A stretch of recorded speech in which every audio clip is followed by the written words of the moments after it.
Dneska si pozrieme niečo o simulátore Tončínskej 2 a ukážeme, či je dobrý na učenie sa s fingerboardom a poviem vám, že by som vám odporučil. Takže hneď môžeme začať tým. Máte tu 3 verzie, takže musíte zbierať body a nesmiete zomrieť. Potom tu máte čisto len, že môžete iba len tak ísť, len tak jazdiť a zbierať body. Potom je tu tréning, kde si zvolíte trik a musíte si ho, a tam si ho natrénujete. Viete si tu meniť bordy. Napríklad si môžete dať niečo takéto, napríklad ja najradšej používam tento a môžete si tu takto meniť body. A teraz si môžeme povedať niečo o tréning móde. Takže tu si vlastne viete vyberať triky, ktoré sa chcete naučiť, a napríklad si tu vyberiete pop a ideme, tu máte tu máte tutoriál.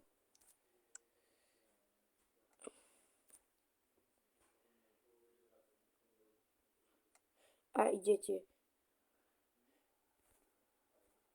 Môžeme teraz spraviť jeden, druhý, otočíme sa, tretí, nám sa to splnilo a máme to splnené. Dobre, takže takto nejak si viete dať toto. A my môžeme ísť rovno na toto. A vlastne za každý trik vám tu dá. Toto je taký, že freestyle, že môžete robiť aké triky chcete. A ide vám iba o to nazbierať čo najviac bodov za čas, ktorý je hore určený. A za každý trik dostávate nejaké body. Vždy ich je niekoľko. A napríklad môžeme za raily sa dostáva, za každý trik sa dostáva iné body podľa obťažnosti. A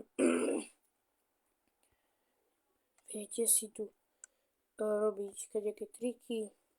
Simulátor je zadarmo, to je super.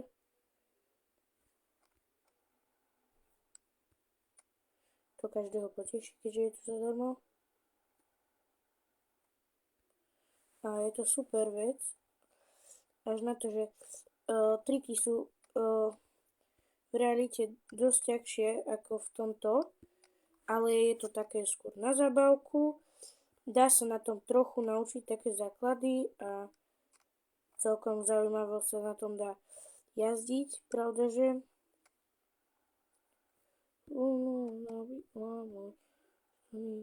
Takže tak nejako. Je to taká zabava. A toto je asi k tomuto režimu všetko. Teraz už iba necháme odísť čas, lebo neviem, nedá sa to nejak vypínať, skrátka z nejakého dôvodu. Dobre, takže máte tu tak a teraz môžete ísť na do meníčka.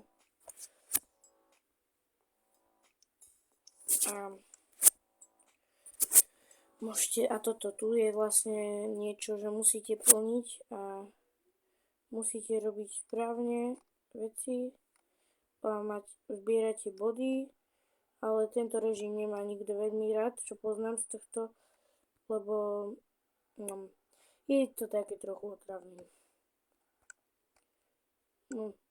Akože ten minulý režim je trochu otravnejší, lebo akože tu sa dá tiež celkom pekne zajazdiť.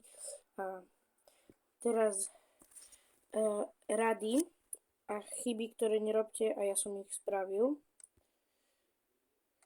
Takže keď pôjdeme naspäť do meníčka,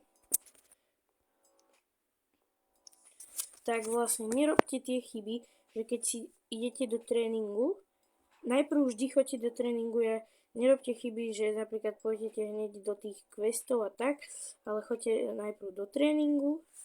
A ešte jedna vec, nerobte chybu, čo som spravil ja, že najprv som si dal noli, išiel som a navigáciu som napríklad vynechal Fox som spravil a kickflip ono som vynechal a potom som si to skrátka prehodil na niečo iné. Toto skrátka nerobte, lebo je lepšie sa to učiť za radom podľa obťažnosti.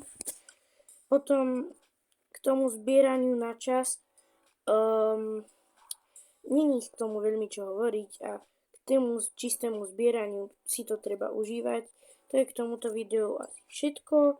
Ja by som bol veľmi, veľmi rád, keby ste mi dali odber. Ja by som sa potešil. Like nad týmto videom by ma tiež nenaštval a to je asi všetko a čau.